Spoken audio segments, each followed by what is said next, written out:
I hear you. You can't hear me because I haven't spoken yet. I hear you anyway. I hear you when you're quiet. When you're silent, I hear you. What, are you like Santa Claus? Yeah. You hear me when I'm sleeping? Just like Santa Claus. Exactly. I'm growing a beard. I've only got one ear. I'm jolly. You are not jolly, and you're not growing a beard, actually. I'm not jolly. So occasionally you're jolly. Let's make sure that I'm more jolly in my life. You need a big bowl full of jelly as a belly or something. Yeah. Or a nose like a cherry. What is he supposed to have? I can't hear. Well, I'll turn you up. Hold on a second. Okay, do that. Even if it's just one ear, I can turn it up and make it more powerful. All right. My other ear might just be broken anyway. I put some ear stuff in it this morning. Is that better? I don't know. Yeah, sure. I carefully angled my head off to the side when I pulled the microphone out of the stand today so that I wouldn't punch myself in the face with it. So points for me. I'm doing great today. How about you? I'm feeling really jolly. Kristina is jolly. Take a note, folks. I won't take it personally that I'm not a jolly person. You're wearing black. Well, it's autumn. How did this happen? Okay, do you remember how slowly it turned to spring and slowly it turned to summer? And then, bang, one day, bang, we're autumn. That just does not seem fair to me. And there's like a tornado going on right outside right now. I kind of like it. I think it's dramatic. Well, there's a microcell here in South Royalton, and all the little daycare children sent up this little whooping of joy. I don't think it was joy. I think it was terror. Like they were going to be, cycloned up and land in Oz. It was terror and joy, like roller coasters. I don't get any joy from roller coasters. Well, you're abnormal. They stopped with all of these safety regulations on fair rides. Really? At the Tunbridge Fair? All fairs rides in the United States because of some budgeting issue. So, haven't you heard of all of the just deaths from fair rides recently? Well, I think you hear about it when you have small children and you're worried about putting them on rides. Well, there isn't any inspector that comes and checks them anymore. That's all I'm saying. So, I'm sorry. It's okay. It wasn't my fault. If it was my universe, I wouldn't have rides. They're really scary. The ones that go way up high. Why you gotta go?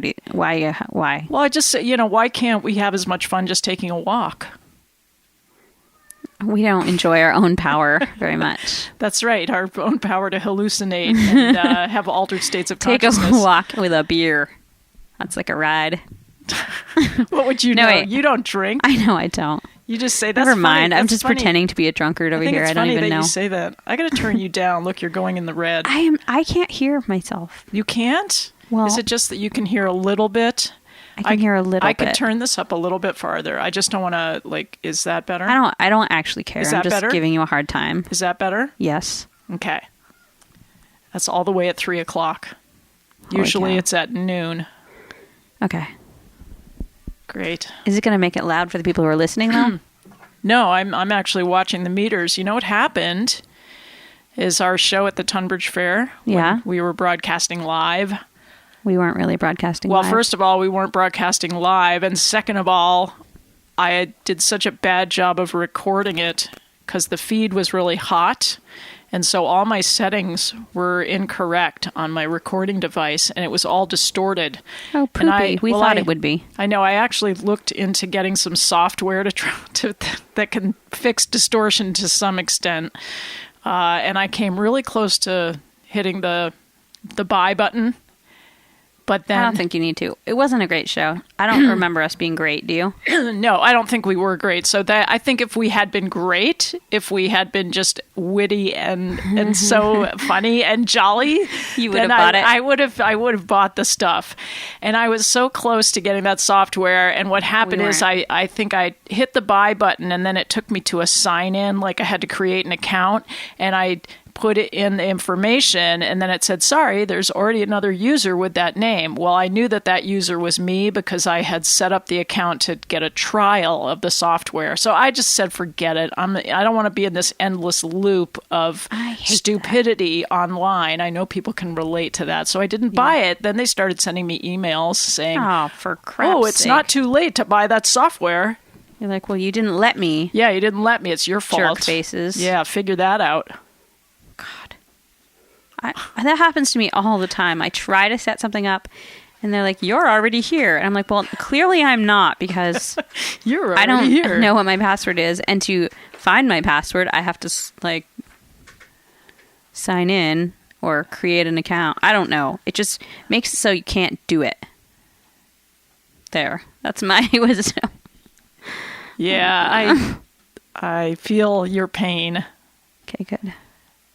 And I always will. Our show was incredibly awkward anyhow, because people were looking at us, and we don't do well when people look at us. Yeah, but you said that we should have a goal of having being successful while being looked at. It was really hard, though, because they weren't looking at us admiringly. They were looking at us in like befuddlement. Like, what the hell are you girls talking about? I saw a couple people smile. I think they were laughing at us, not with us. No, though. I think actually they smiled because they couldn't hear what we were saying. They just saw two, fairly attractive people sitting behind the WFVR console, and they thought, "Wow, that's great.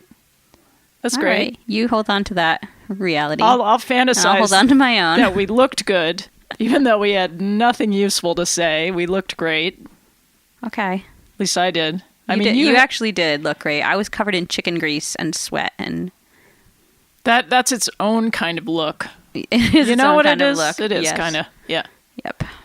It's just weird. Yeah.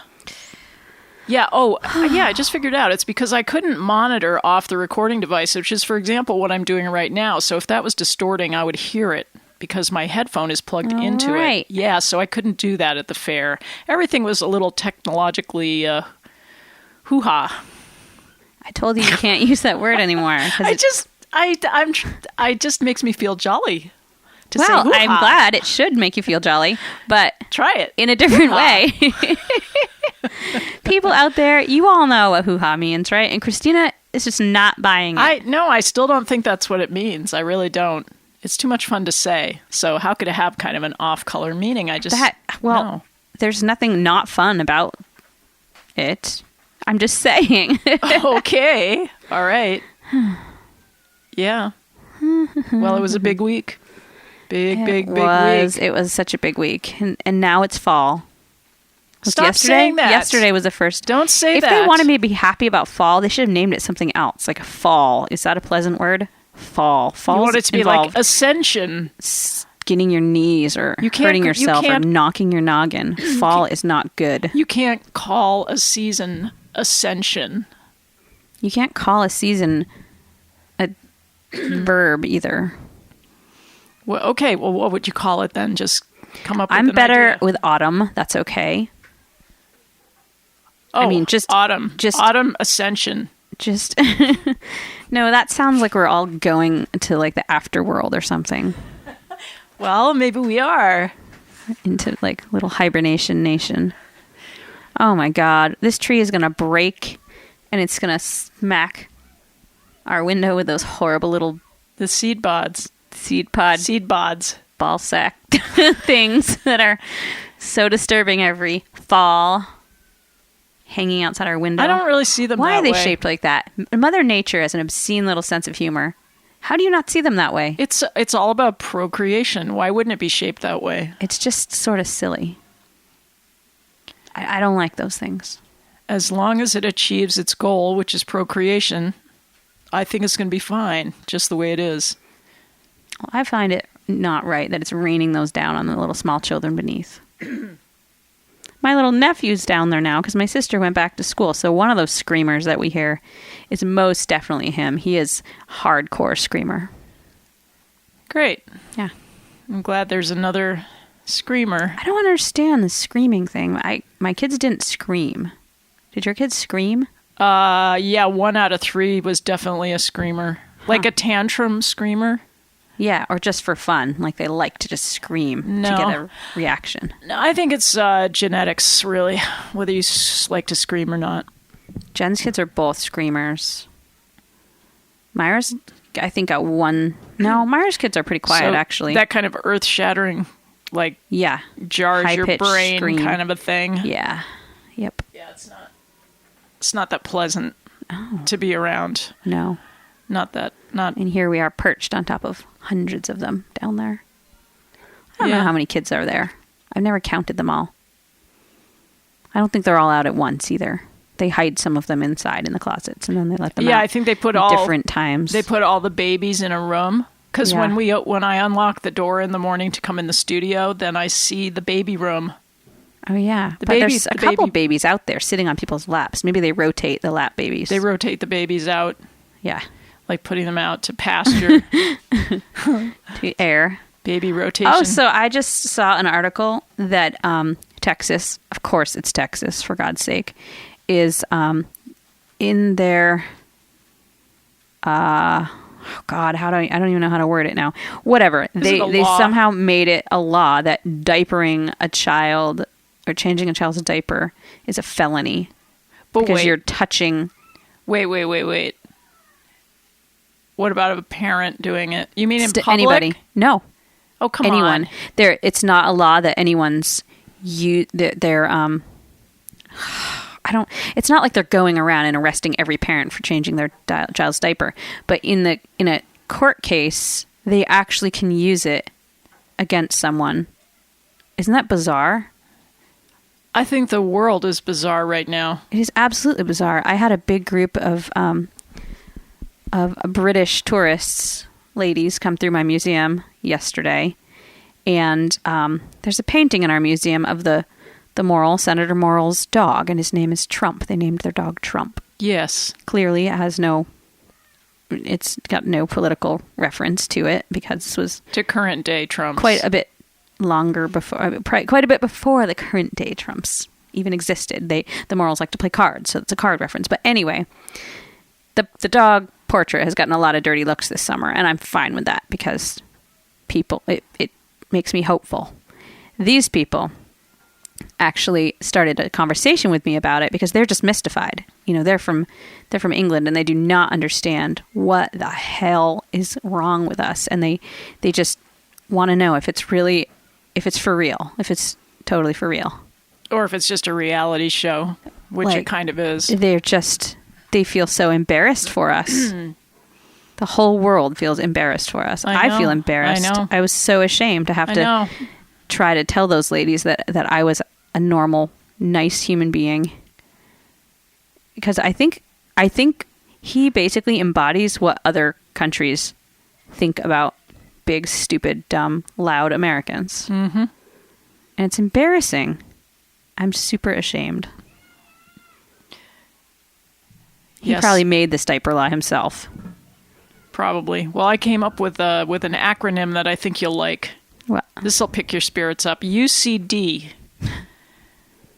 Okay, what's that mean? Jolly one. Well, it's kind of it's along the lines of PC. Okay, politically correct. Okay, but this is something else that is currently plaguing our what is it again? UCP. Our airwaves. Uncorrect politically. What? Close. It's uncivil discourse rather than civil discourse. It's uncivil discourse, which everywhere you turn. Is everywhere. It's everywhere. I mean, it's gotten to such a point that people that you normally turn to for some kind of rational discussion of what's going on, they're losing it. Everybody's losing it. They're losing it. They're screaming. It's like our own personal Armageddon. Yeah, and it's very interesting, this whole idea that people can hate you who don't even know you. Like, what is that about? Right? I don't know, Kristina. What is that about? I think it's a strange phenomenon, but there's a lot of that going around all of a sudden. There is a lot of it going around. Is everyone crazy? Like, actually, is there something that has happened? It's like it turning fall real quick all of a sudden. Okay? Everything, whatever. Our country's been a little screwed up. A lot screwed up for a while now. But, still within the realm of I see why this happened, or I see how this happened. And then out of the blue, bam, a couple years ago, we're fussing that so-and-so, may have had some hanky-panky going around in the office. And now this, like, this is so far beyond what the things we used to be concerned about are that it's like, bang, everything just went absolutely crossed the line into insanity. It didn't eke there slowly. It just went like a light switch. Yeah. And everything's the craziest it could possibly be and the most ridiculous it could possibly be. I think what's been going on is that... And scary. Well, wicked scary. Yeah, it looks to you like it's happened suddenly, but what's been going on slowly over a long period of time is that some people have been figuring out how to play the system and get super, super rich. And when you get super, super rich, you get powerful. You have a kind of a power. And I think that the money getting involved with everything, basically moneyed interests taking over what used to be fairly objective media landscape, it's twisted everything. So now nobody knows what to believe. Everybody's swimming around on the internet trying to find something that they can believe in. I know I do that every single day. I'm swimming around. Yeah. And, I have a few sources now that I am interested in, but I'm sure it's going to change. It's just odd. It's so odd. It's very odd. I don't know. Like, my policy's always been just to step back and wait when things like this are going on, because I get too stressed out if I jump in and flounder and fight. Like, I can't do that. Yeah, this is just. I know, and I've never heard so many people saying, "Stop watching television, stop listening to the radio." Everybody's saying that because you can't trust anything. I never did watch or listen to those things, but I don't know. Obviously, we're taking over the airwaves. That's right. Listen to this. And people like us are trying at least to grasp hold of some small foothold of I've just never sanity. before felt that I had to apologize to another country the way I felt yesterday. I know. The fact of the matter is that probably we have a lot of things that we should be apologizing to all kinds of countries. Of course we do. And now it's just all the dirty laundry is hanging out on the line for everybody to see. The scary thing is all these people, okay, maybe Trump just sort of appeared, ha ha ha, at first it was a joke and now it's like a horrible thing. But all of his supporters didn't just appear. They've just been hanging, out. Well, blending into the woodwork. It comes back to the uncivil discourse, is that I think there's a lot of our population that not only do they talk that way, the way that Trump does, but they think that way. They think... I guess maybe I'm blissfully ignorant, but I didn't know there were so many, like, hateful, racist, horrible people still.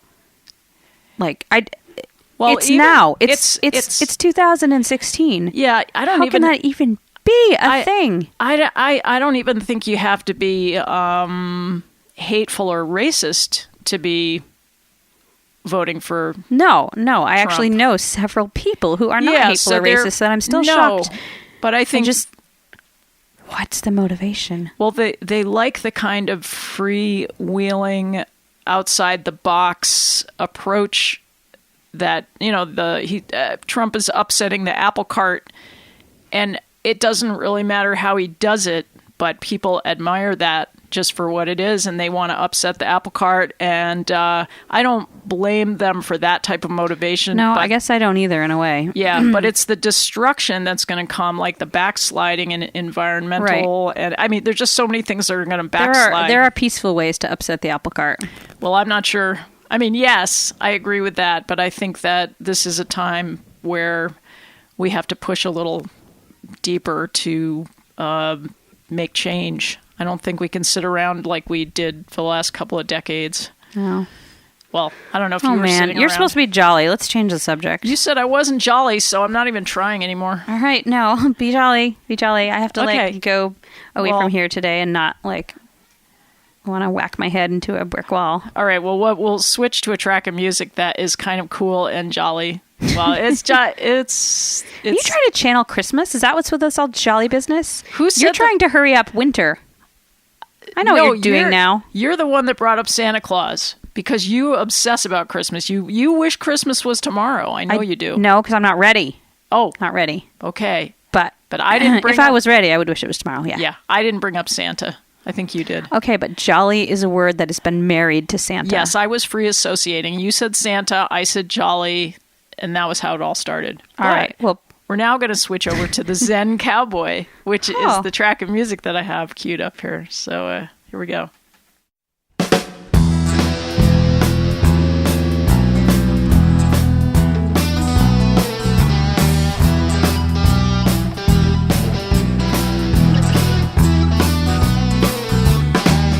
Dunkin' Donut, Madonna, selling chocolate culotta, an anytime combo. Give me the Rambo and the rim bout to go. You roll the window up, you admire the perfect shape of the freaking hot coffee cup. Get back on the blacktop. Gotta get this herd to Kansas City before it snows.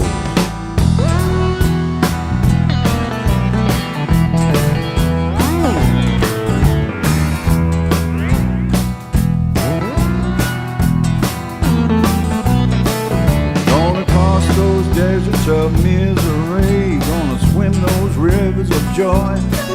Gonna enter those mist-covered valleys. Ride with the Zen Cowboy. All the past not taken, all the loves we lost just forsaken, all the real men where they go, lights twinkling outside Cheyenne.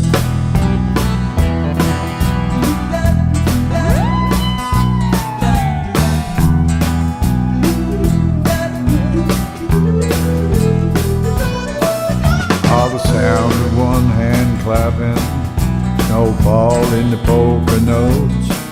If you know precisely where you're going, every moment is a cone. Gotta drive this herd to Kansas City before it snows. Drive it before it snows. Gonna cross those deserts of misery.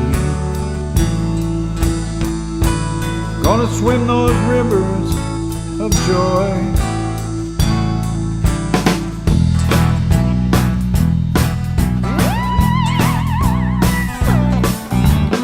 Enter those mist-covered valleys below the snowy peaks. Free-running thoughts of joy. Ride with the Zen Cowboy.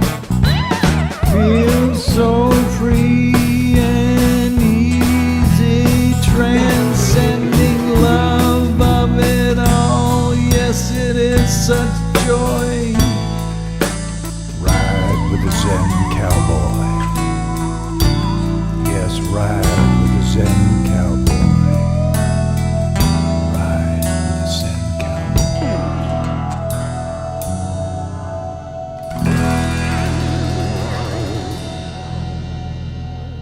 Wow.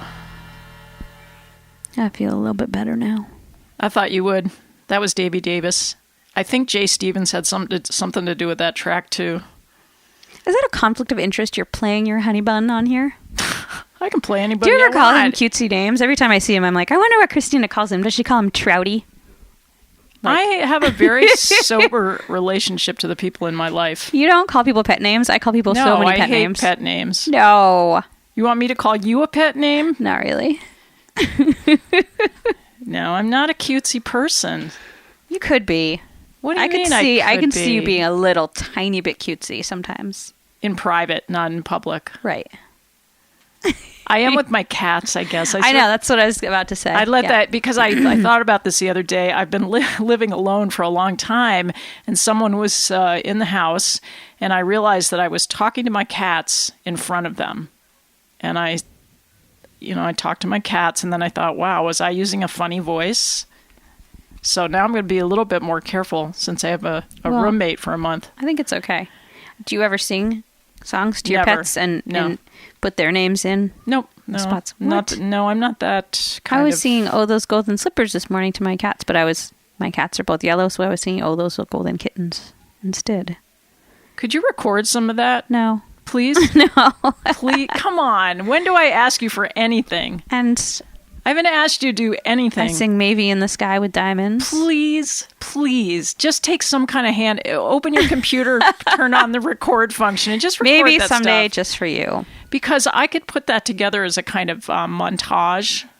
Yeah, that would be An delightful, audio Kristina. montage. Just what I always wanted. I'm getting sort of excited about it because I think we got to change up the show a little bit. I know. We got to have some special We need features. a new gimmick. We need you guys to give us some input on what you want here. What do you want? Well, and Personal Growth Friday, what happened to that? Oh my God. You know? I don't know. I mean, I had a couple things listed today. Planting grass? No, that's above Personal Growth Friday. That sounds riveting. What? No, I don't really want to talk about planting grass. You can. You can. I'm sure it is more riveting than it sounds. You usually do manage to do that. No, it wasn't riveting. I did it yesterday. Is this the right time of year to plant grass? Yes. What? Yes. Doesn't it need to be warm and watered, and now it's No, it does. violent outside No, it needs a little bit of moisture, and it likes cooler temperatures. to grow? Yeah. I was not perfect grass time. in my last life. No, you don't know about this. I was like a hibiscus or something. Yeah. I'll like it hot. Yeah, exactly. All right, how are you going to personally grow me? What? You said Personal Growth Fridays. Oh, right. Let's see. Well, we already talked about people who hate you that don't know you. We could go a little farther with that because that came up for me this week. Who hated you? Nobody could hate you. No, I'm not going to involve any You're names. highly unhateable. No, but if people don't know you, then they can project onto you whatever they want, whatever they think that you are, or whatever they fear that you are, or somehow you've come to represent something to them. Often I think it's driven by envy or jealousy, or I shouldn't say or, I should say and, it's a case of where you're not attending to your own lack of self-worth, right? It's projection. We all know about projection, don't we? We all do it. Yes. But it gets a little dicey when you do it onto strangers. I know, but supposedly the things that you hate the most about yourself are the things that you find to pick on in other people. Although if they don't know you, I don't know how that can happen. Wait, say that again. That was kind of reverse psychology or something. No, that was... this is how projection works. Okay, explain it. It's the things that you yourself hate about yourself or dislike or have done wrong. You immediately turn around and pick on somebody else for those same things. Well, how does that work, say, with envy? I don't know. I was just talking. Yeah. I know. As usual. I've heard that theory. I've seen that theory many a time. But I guess, yeah, I've experienced it also, is that I've had people project onto me, for example, that I was cheating, that I was a cheater. And I wasn't. It's because you're pretty. We just talked about this before the show went on, about how about good-looking people, the percentage of cheating is way, way, way, way higher because they can. Well, we were talking about guys, not women. We were talking about guys. I think but it's more the percentage is prevalent. much lower in women. I don't know why. Well, women take more, guff in general in life. Yes. So they're a little bit more sensitive, perhaps. But not we in must all cases. have some built-in restraint. Well, no, we don't have built-in restraint. Men just don't. Wait a minute. We can't generalize like this. Well, in a way you can, because it's generally true. Well, I would like to say that I think that men who are conventionally good looking, I think they do get a bit of a pass, and they tend to be vain. Yep. And I have not had good experiences trying to be intimate with guys who look like $1 million. So now, I mean, I've trained myself to not think of that as attractive anymore. And this is the cool thing. This is actually something for your toolkit, is that I finally got to the point in life where if I saw somebody who looked like they were out of a magazine, I got a little icky feeling inside. Mm-hmm. And so I can see what's much more interesting and attractive to me now is people of character, and I can see that in interesting faces. Me too. So I look for that, and I enjoy that. I mean, that's fun. That's way, way more captivating to me now. Definitely. Yeah. So I'm sorry to all those guys out there that look like $1 million. We're not going to have a relationship. But thankfully, there's not that many in my age group that are looking that way. Whatever. Trouty there is pretty cute. He's a sprinter, You still can reel in the cute ones, I'm afraid. Although. But to find, what's fantastic is to find a cute one that's not vain. That's true. And that takes some real searching, I'll tell you. That takes like having dedicating your life to it. Like a professional spelunker. That's caves. That's going underground. Well, sometimes you do have to go underground. You do have to take an underground journey. Yeah. To get to the things that are really important in life. The gems. See what I did there? That was a beautiful thing. Oh my God. Okay. I can see what else is on your list, Kristina? Okay, sorry. I guess I got too heavied out on our personal growth. But, well, here's a little gem. Speaking of gems, I actually wrote the word gem. Here's a gem. I was flipping through that little book that's called A Handy Guide to the Basic Radio Interview. Oh, yeah. I think Kendra does that live us here, or does that go with you? Well, I've had it in my bag because I keep thinking I'm going to read more of it. I did flip it open today, and it said, quote, "If you don't understand something, your listeners won't either," which should be our motto for our show. But the funny thing was that underneath that quote was this tiny little photo of George Bush making a funny face. Oh, you know what? So cute. As much as I hated him once, he's almost endearing to me now. Do you ever get that feeling? I know. Like, dang, I miss George Bush of all people. Yeah, but you get over that quickly if you actually stop to think about it. Yeah, I know. You get over that because a lot of bad things happened under his watch. I know. I think I cried when he got pushed around by some really bad people. I think he was a pawn. But we won't get farther into politics. But just think, though, he would be an improvement. He paints now. He paints. See, maybe he's found himself. He paints whimsical pictures. Whimsical. What would you do if you had basically ordered the murder of millions of people? I guess I would paint whimsical pictures. You would want to paint whimsical. I wonder if he takes them away afterward and adds blood and stuff. Don't. Sorry. So. Okay, changing the subject again. The horse pull. Did you watch it? I didn't watch it. I didn't get out of the kitchen. Lately, since my kids have grown and gone, I have a very low tolerance for the Tunbridge Fair. I hate to admit it, but it's just not as fun for me. Well, I don't leave Antique Hill. I just cook me up my chickens and you're cool. I'm fine up there. You got a good gig up there. But I wanted to say that I spent 10 hours at the fair on Friday. Oh my God, that's really long, actually. Yeah, and that's without any kids. So, and one of the things that got me through was getting into the horse pull. And I have to admit, I haven't gone to the horse pull in years because I could never get in. It's gotten so crowded and you have to get there early. So we did happen to stumble in there early, and we sat around for maybe 40 minutes thinking, it's probably going to start soon. And then eventually it did. But that was the coolest thing. And then, the horse pull's on Friday. The oxen pull is on Saturday. So I didn't get to see the oxen pull. But did you read that thing that Carl Russell wrote about the ox pull? No. He wrote this great piece. Carl Russell is somebody who works with animals on his farm. And he wrote a great piece. Where'd you see this piece? It was on Facebook. It was a post that he did. But here, I just want to quote very briefly something he said at the end. He wrote all about the specifics of what happened at the ox pull on Saturday. And then he said, probably the best ox teaming to be seen anywhere on the planet, right there in Little Tunbridge at the World's Fair on Saturday night. Hell yeah. I mean, coming from him, you got to know that he's telling the truth. The best ox pulling on the planet. Well, where else on the planet do they do this still? Oh, I'm sure they do it. Where? Anywhere there's oxen.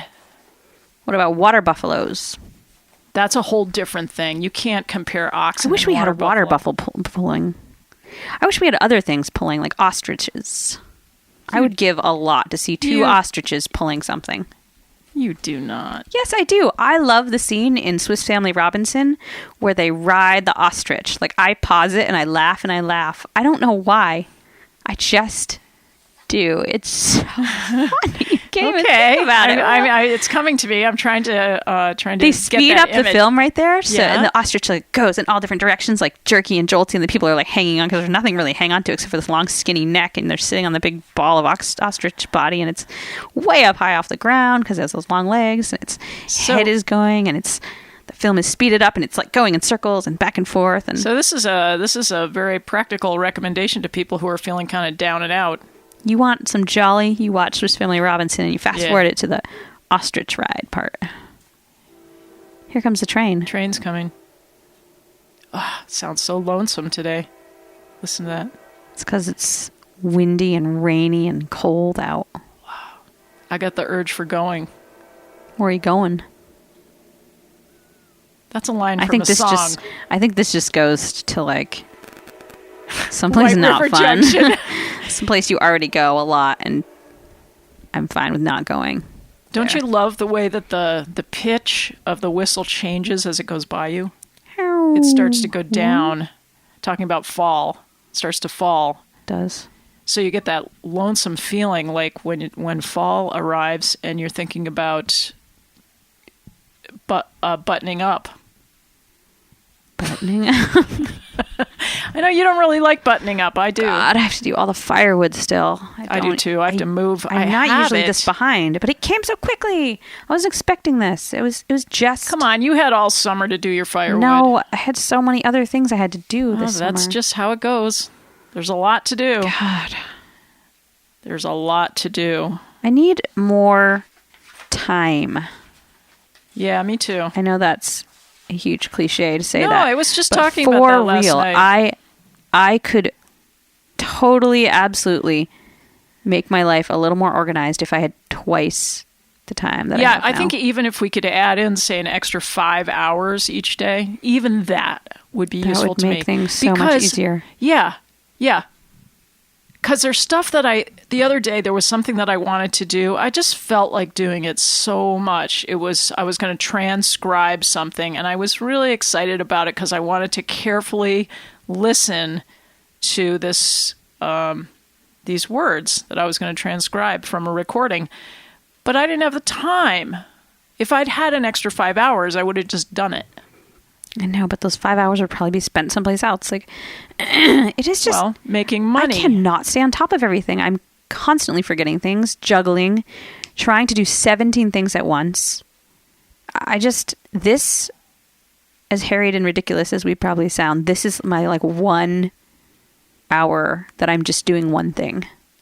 In the whole week, I think. Maybe that's why we like it so much, is because I just get to sit here. I just am sitting here and holding a microphone and talking to you. I don't sit or hold microphones or talk to somebody at all. We don't even socialize. I really don't. You know what? That's why I love Facebook, even though it's a silly place. Because it's my social life. It's a controlled way of socializing, I think. As long as you don't practice UCD. Well, Well, I can do it quickly too. It's when you run into a friend or something, and it's hard to extract yourself from in real the life, meeting in real life, in real time.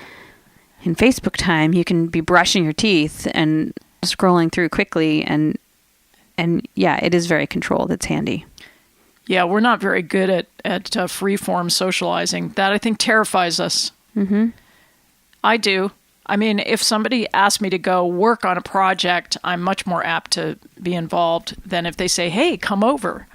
That terrifies me. I know. What do they mean by that? I don't know. There's some sort of hidden... Hang around. What? Why? That's that's a ridiculous luxury that I don't hang around. And people like you and me, we like silence. We don't want to have to talk, right? That's why we're talking for an hour. Well, that's why we come here for an hour, so we can... No, I talk a lot, but But not stuff that you really feel was from your heart. No, I guess right? Not. And see, this is a perfect segue, except it's time to play some music. So I'll play the music, but we'll come back and we'll talk about music, because music... Sorry.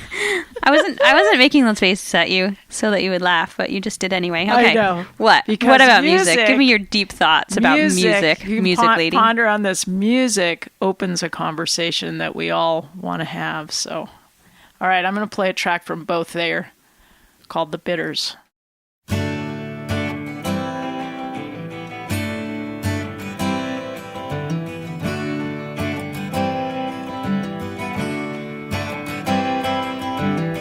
Ran out of miles to carry me. Ran out of miles to carry me. Now it's wishful thinking down a bitter street.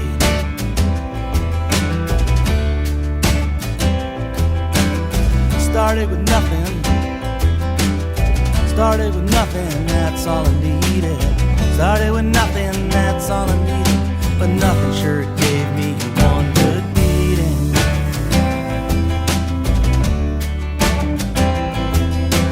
If I'd known the winters were so long, if I'd known the bitters were so strong, if I could see through your eyes looking back at me, then I wouldn't be so far,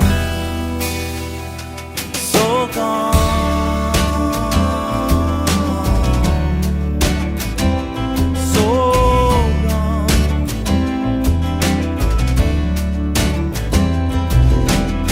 I got a letter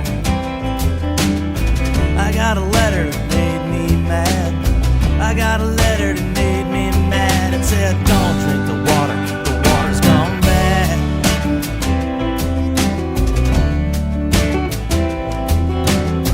The other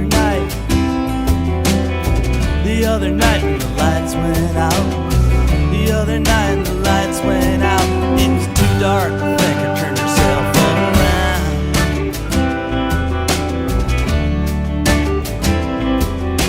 But if I'd known the winters were so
Nice fade out there, Bo. Yeah. I'm gonna fade his fade out. I'm fading his fade out.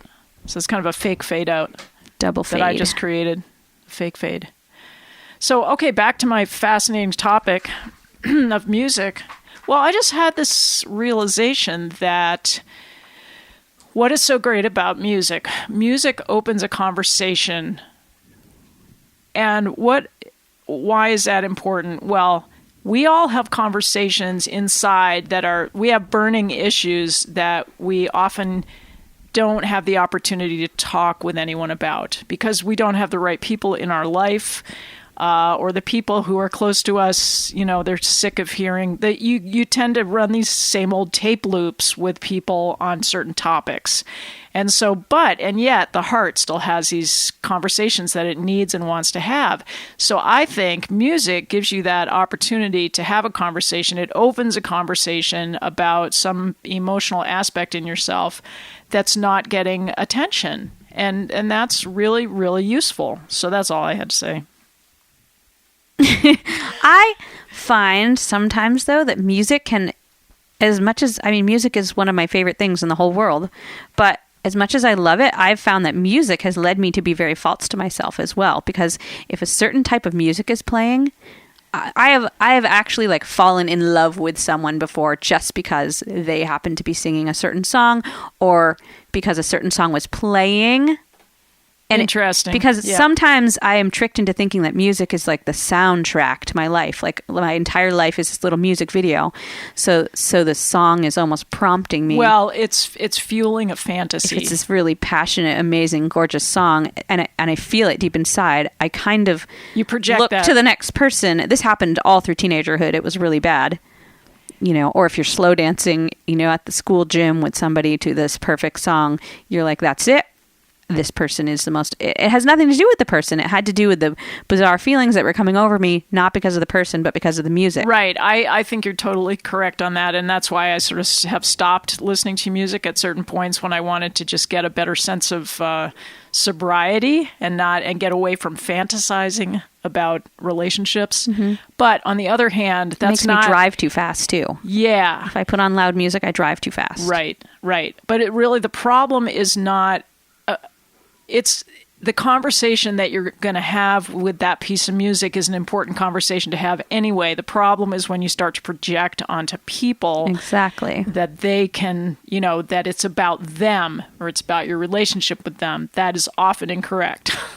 I just wonder, do other people do that too? I mean, I come from a very musical family. I myself am not terribly musical, but it's just been such a part of my life that I think in music. So, music kind of creates my feelings, and I don't know if other people are like that or if it's just because... Oh gosh, yes. I mean, that's why music is endemic. That's why music is everywhere. That's why music is so important to so many people. I mean, there's a small subset that don't care about music, but I think most people tap into it somewhere to have these conversations that they can't have anywhere else.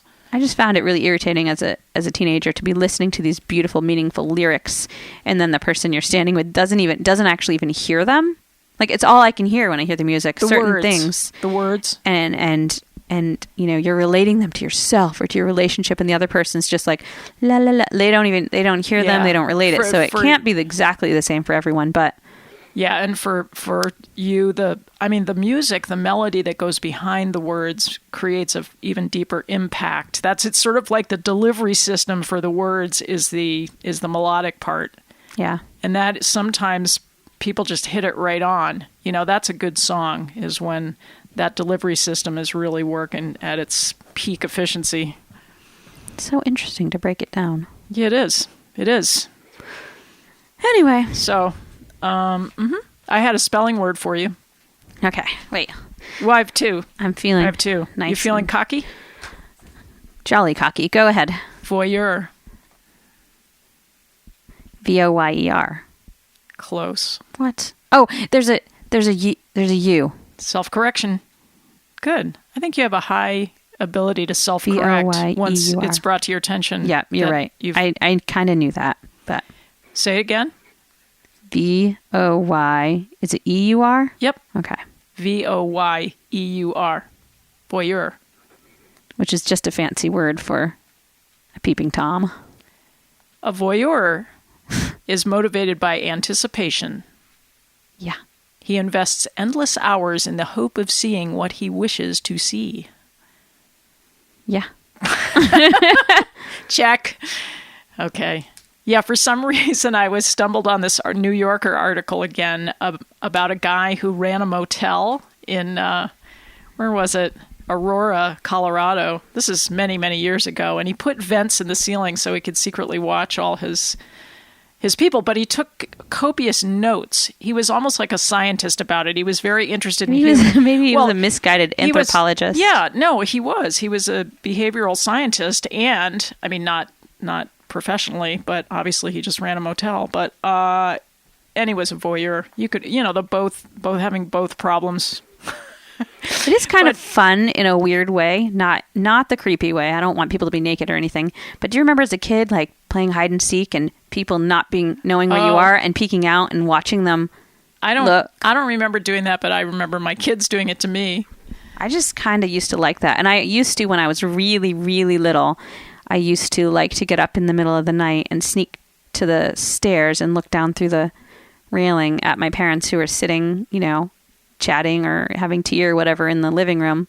And I liked them not knowing that I was there and that it was a safety thing though. I just wanted to know my parents were down there safe doing their normal thing. I never saw anything terrible, so that's good. Well, the only time I felt that in my household is when my parents had a party. Oh, yes. And that sound of the party coming up to your bedroom through the closed door. Yeah. Yeah. It was kind of a nice feeling. I mean, otherwise my home life was not very happy. My parents were not very happy, but party time was good. I have the second spelling word for you. Oh, okay, wait. I've got to uncap my juicy pen. Okay, ready? Yep. Fabulist. What? Fabulist. If you don't know the word, you can't give it to me. No, I learned the word this morning. Fabulist. Fabulist. Give me a definition first so I can understand its... A person who composes or relates fables, a liar, especially a person who invents elaborate, dishonest stories. We've all known a fabulist. Fabulist. Oh, for God's sake. Okay. Is it Fabulist? Fabulist. What? It's a good word so for us. They're using the fable as a base, but they're changing the word fable and just adding a random U in it? That's why I said fabulist, because that's what it looks like, isn't it? Yeah, the English language should be outlawed. We should just all speak French. Isn't Spanish the majority now or something? I don't really care. That's very good. I just think French sounds really good. So does Italian. I don't know. French sometimes sounds good. There was a French song on the radio before we went on air, and it sounded incredibly nasally to me. It bothered me. Oh, that's French Canadian. And yeah, I can be in the mood for that. I like that sometimes. What do you call those? Sorry, go. No, what do you call what? I'm curious. Those little things in your eye in the morning. Do you call them sleepy seeds? Some people call them sandmans. Ooh, I like that. Because they say the sandman leaves them there. Well, they're sandy. It's like the beach. What are they? It's like here's what it is. When you're sleeping, waves roll up over you, and then as the wave recedes, little pieces of sand get deposited in your eye. If somebody tuned in right now, they'd think we were some creepy new age BS. No, it's like the Snow Queen. You believe in that, right? I have a horse named Snow Queen.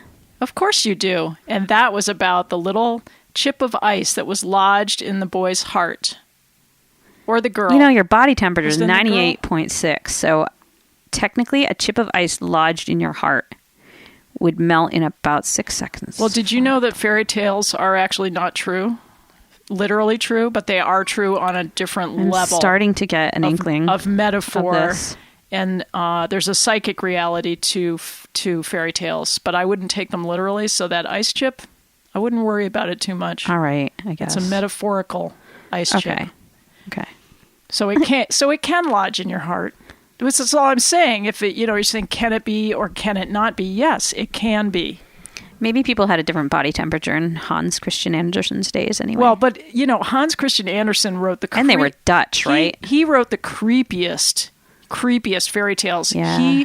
He did The Little Mermaid. Do you know how creepy that is? It is creepy. It's really creepy. Very anti-women's lib, if you ask like me. Peter Pan is, too. You ever go back and read I haven't read the original Peter Pan, no. By J.M. Barrie. Ooh, it's rough. I had to stop reading that one to my kids. It was bad. But even though I love the Disney Peter Pan, I have to admit, even though Walt Disney kind of sanitized fairy tales, but in my childhood memory, Peter Pan was just it was Mary Martin, actually. I know. She is great. That wasn't Walt Disney. She was suspended Broadway by strings and going up in the air. I heard that Disney is going back and redoing all of their classic fairy tale movies with real people, like not animated. I'm vaguely curious. Vaguely. Only vaguely. I like fairy tales. Let's just go back and read them. Okay. I just recommending to anybody to get a big, fat Grimm's Fairy Tales, and there's some really great obscure ones. Those are gory. No, they're not all. There's some that are 3 pages gory. long, and they're fantastic. They're just really interesting. But what about the horrible witch that tries to eat Hansel and Gretel? That's pretty descriptive. Yeah, but you have the opportunity to read it in a very undramatic way, which it doesn't scare children that way. She's gnawing on other children's little finger bones. No, I can tell you. It's just you read it, blah, blah, blah, and kids take it in a different way. Okay. They don't take it literally. Believe me. Anyway, that's a longer conversation. That's interesting. Hey, but how long does it... Oh, it's time? What? Now you asked me another question. I was just wondering, when a kid's tooth falls out, how the hell long does it take to grow back in? My child's 2 side teeth fell out a way long time ago. Nothing's happening. I feel like I've got a newborn baby. I'm feeling his gum. Where's the tooth? Is it not coming? Maybe they're going sideways. Oh, for God's sake. No, I just said that to be oppositional. They're not anywhere. There's no bump. I rubbed his gums all over last night. Where is his tooth? Have you heard of dentistry? Yes, we'll That's go there. That's where you go and they say, oh, we can tell you where those teeth are. I just don't want it to pop out somewhere else up in his head. Look, don't let it keep you up at night. All right? Actually. All right. Are we playing music to leave these poor people? We are. We've got a Susanna Blatchley and George White tune called Raven King. We'll see you guys next Friday. Yeah, you've been listening to 11th Hour Radio. On Royalton Community Radio, which we forgot to say before. We did. We didn't say anything. That's Kristina. I'm Emily, and now we're going away. Bye.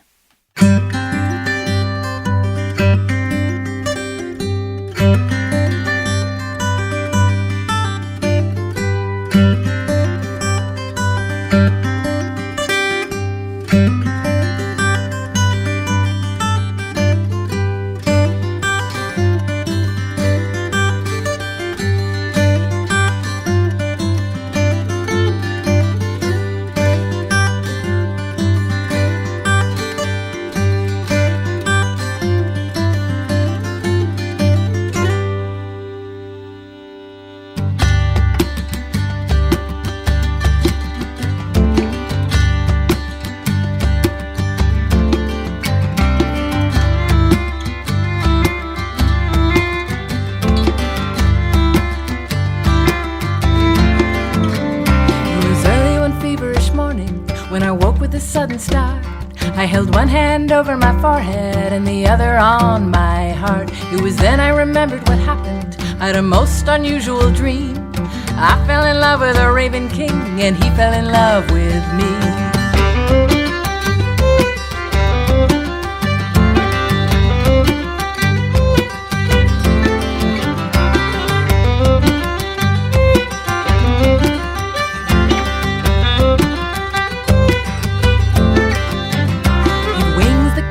Midnight wind and eyes like burning coals. He said, I've loved you for 1,000 years and I've come to take you home. Then he asked me if I would marry him and be his raven bride. I bowed and said, I'll be your queen and never leave your side.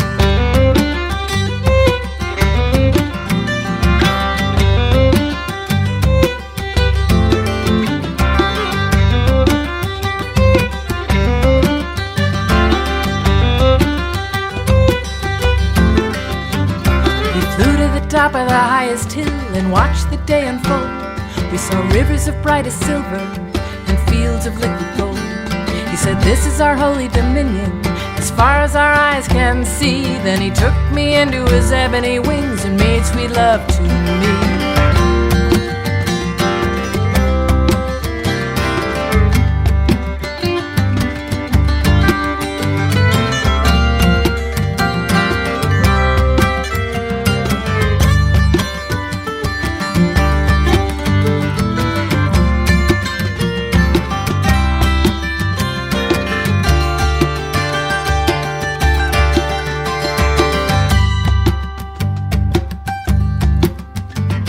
My dream became just a memory, and my raven was no more.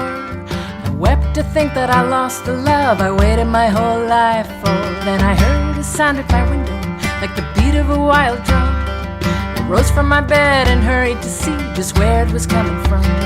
Then I heard the hush of rustling leaves over in yonder tree, and I saw a mighty raven staring back at me. I thought I must be dreaming as a cry rose up in my throat, for he'd wings the color of midnight wind and eyes like burning coal.